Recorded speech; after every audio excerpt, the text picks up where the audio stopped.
Well, actually, speaking of nice, I wanted to say how lovely your coat is. I'm a big fan.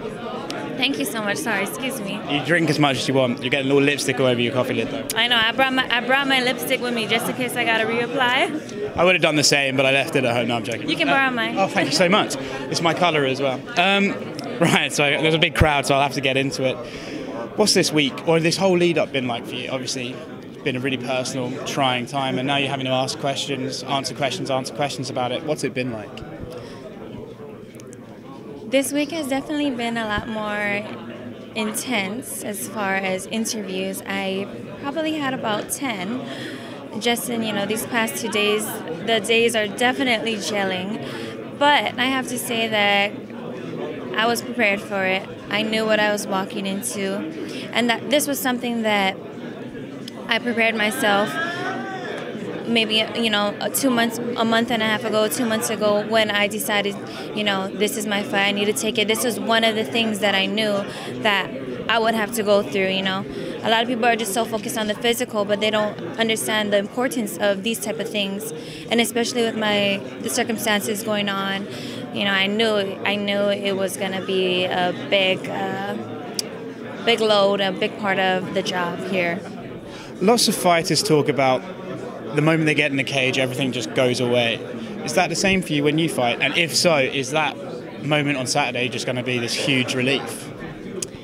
Yeah, Saturday, when I get in the cage, I'm always so bad. Like, sometimes I feel like I'm like, oh my goodness, is this really happening? And then I get punched in the face. I'm like, oh, okay, it's really happening. Okay, So, once I'm in the cage and I see my opponent, something about the lights and the cage, you can't really see outside. You can hear outside, but that tunnel vision, that's a real thing. The focus, definitely on my focus is definitely on Paige that night. Is when you get your hand raised, or if you get your hand raised, I should say, I suppose, but when you get your hand raised, is that just going to be the best feeling ever? Have you thought about that at all, or are you just focused on the fight? Definitely. I think about getting my hand raised every day. That's the only thing I've been envisioning. I've been manifesting it. I've been speaking it forth. And sometimes that's what you got to do. You got to write it down and make it plain so you can see it. You've spoken about how people have reached out to you with their stories. This, I don't want to sound insensitive, but is there a silver lining to this in that you get to be a figure of hope for some people? That's what I've been hearing. I've been hearing that, all these great things.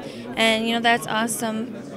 But at the same time, I kind of feel like, I'm just doing what I would do in my, my personal life. This is how I would react. And, hey, I'm grateful. I'm so grateful to have this huge platform, to be able to speak on it and use my voice. I almost feel like it's my responsibility to do so. Yeah. And talking of the platform, this is one of the biggest platforms they're going to have on ESPN. Has that played into this at all, or are you just trying to shut that out and just focus on the fight? Or do you take into account that, I can use this platform? Yeah, definitely. I think it would be ignorant of me not to use this platform. I want to help people. I want to motivate. I want to inspire people. I want to help not only the females, but anyone who might be stuck in this situation, male or female, because this is a worldwide thing.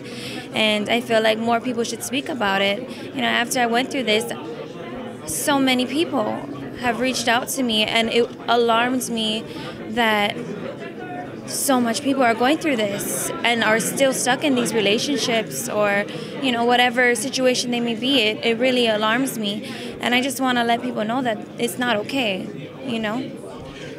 I'm sure you've been asked this question loads of times, but Greg Hardy, have you met him? Have you bumped into him at all? Yes, I bumped into him yesterday. I was coming out of my interview, and we crossed paths in the lobby. So I seen him, and I just wanted to, squash anything that might have come up because of, media or, just whatever. I know I understand it. I totally get it. I understand why people might not understand the situation completely or not get it, and that's fine. But for me personally, as me personally, I just felt like I needed to go out and reach out to him and let him know, hey, you know, let's use this.